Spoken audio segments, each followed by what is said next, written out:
Today is Tuesday, November 1st, 2022. Welcome everyone. My name is Lope Yap Jr. I will be moderating the discussion. The topic for this training video number 3 is, what is the purpose of the project list?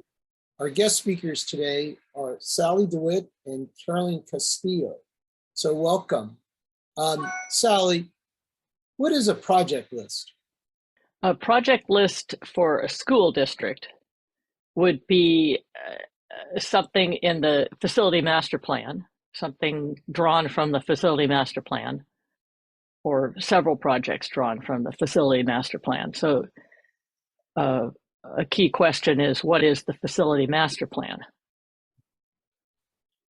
And what the facility master plan is a could think of it as an architectural plan for the school district as a whole. We're building the whole school district, or maybe rebuilding or repairing.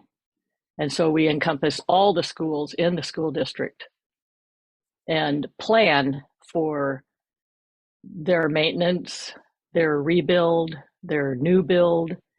And in the course of planning, usually there's community input and agreement about such things as priority, which project is going to be done, which project is going to be done first, and what is the project going to include.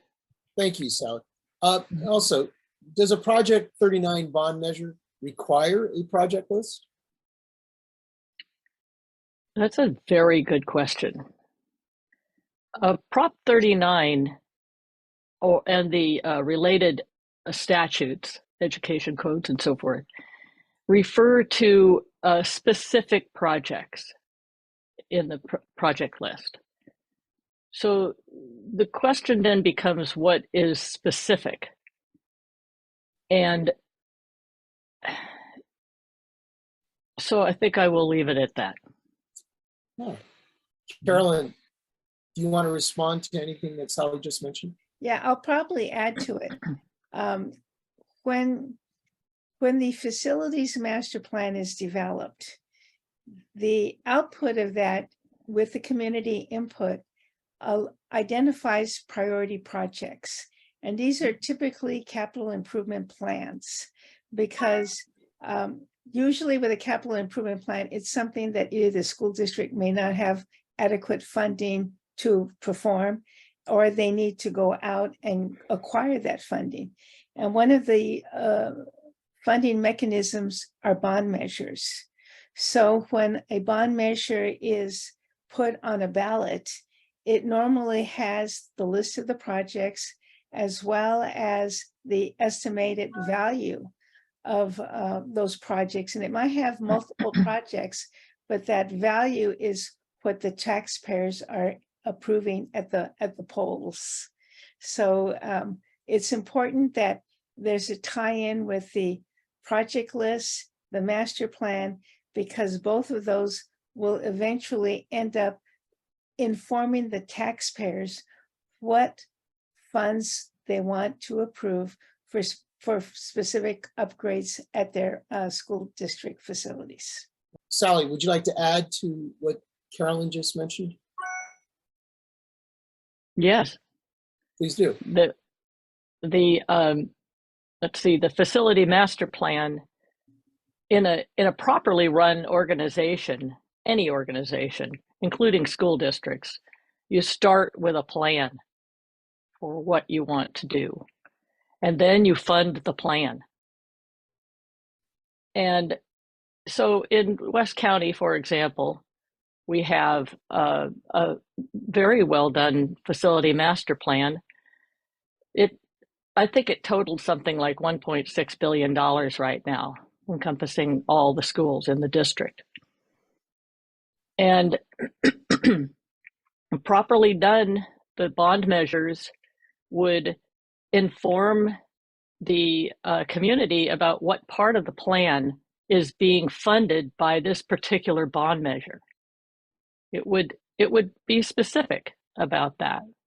So you'd have a plan, then you would fund the plan, all or part of it, usually part of it, because it's 1.6 billion is a pretty big bond measure. So you'd probably do that in stages.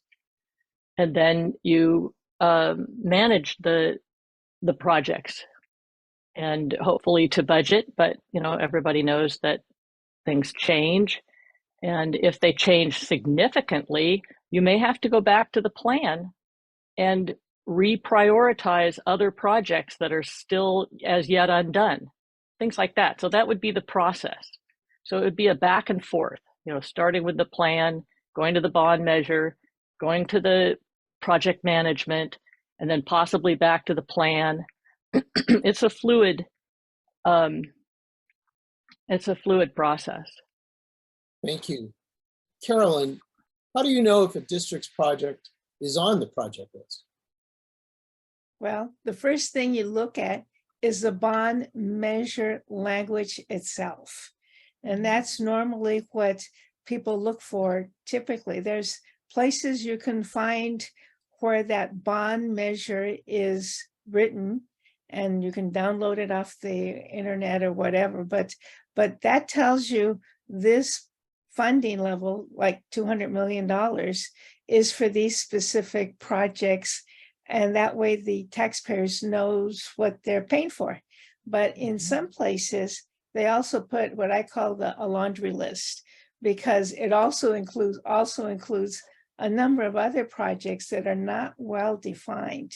But you will always find the project list on the bond measure.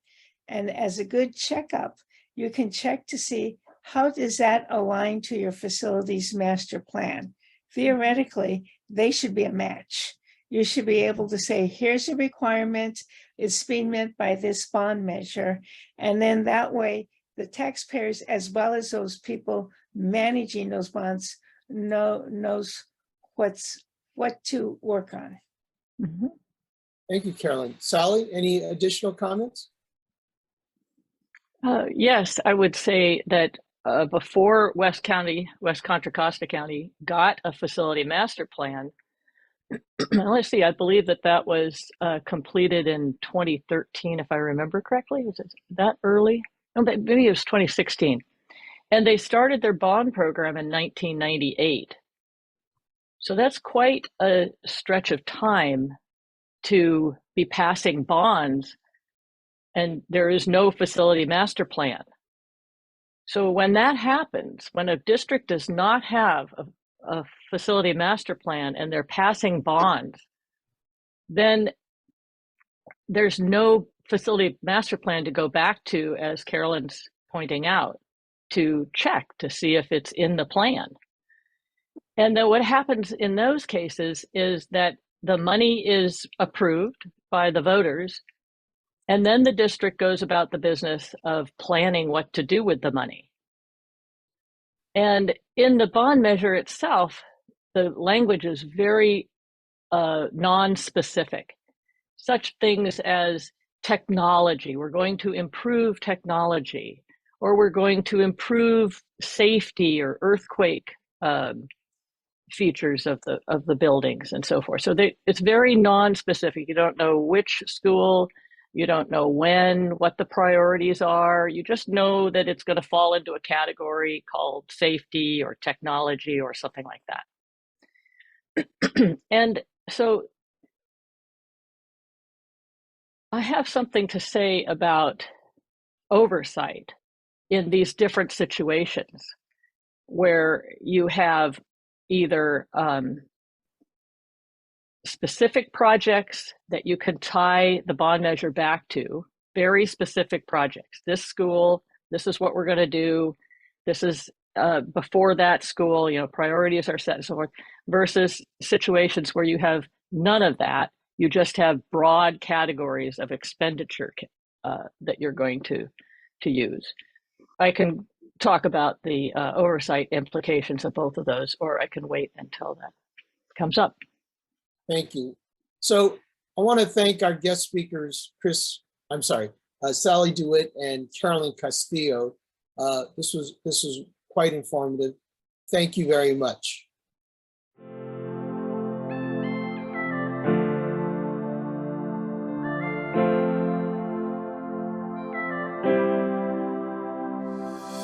much.